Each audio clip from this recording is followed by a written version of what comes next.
शिवसेना पक्षाचं नाव आणि चिन्हाची सुनावणी 21 जानेवारीला होणार, तर आमदार अपात्रते प्रकरणी सुनावणी पुढे ढकलली।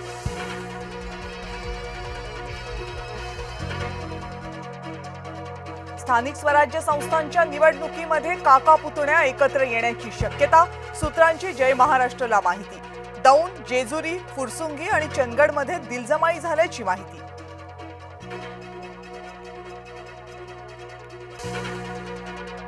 बीएमसी साठी एकनाथ शिंदेंनी कसली कंबर, पुढच्या रणनीतीसाठी मुंबईमधल्या प्रमुख पदाधिकाऱ्यांची उद्या बोलावली आहे बैठक।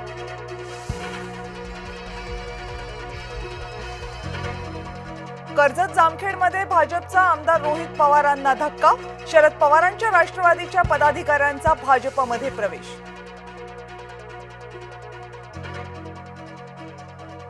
स्थानिक स्वराज्य संस्थांच्या निवडणुकांसाठी भाजपची स्टार प्रचारकांची यादी जाहीर, फडणवीस गडकरींसह 40 जणांची यादी जाहीर।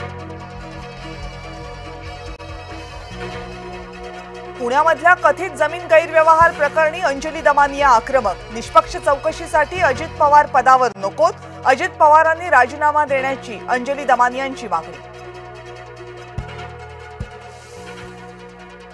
मुंब्र्यासह कुर्ल्यामध्ये दहशतवाद विरोधी पथकाची छापेमारी, दोघांची कसून चौकशी, इलेक्ट्रॉनिक्स वस्तू जप्त। मुंबई क्रिकेट असोसिएशनची मतदान प्रक्रिया पूर्ण, 378 मतदारांपैकी 362 मतदारांनी बजावला मतदानाचा हक्क, उद्धव ठाकरेंनीही केलं मतदान।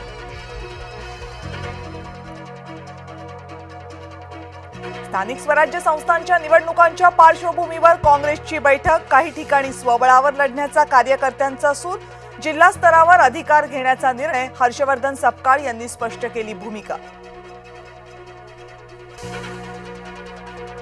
ड्रग्ज प्रकरणामध्ये मलिन झालेल्या लोकांनाही भाजप जनसेवेची संधी देऊ पाहते, ड्रग्ज विकून बिघडवू देश, घशाशी आल्यावर भाजप प्रवेश, अंबादास दानवेंचा ट्विट करत हल्लाबोल।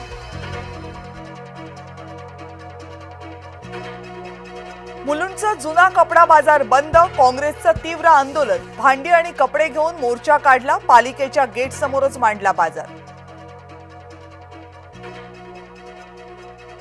नरेंद्र मोदींनी घेतली दिल्ली स्फोटातील जखमींची भेट, जेएनपीएल हॉस्पिटलमध्ये जखमींना भेटून चौकशी केली।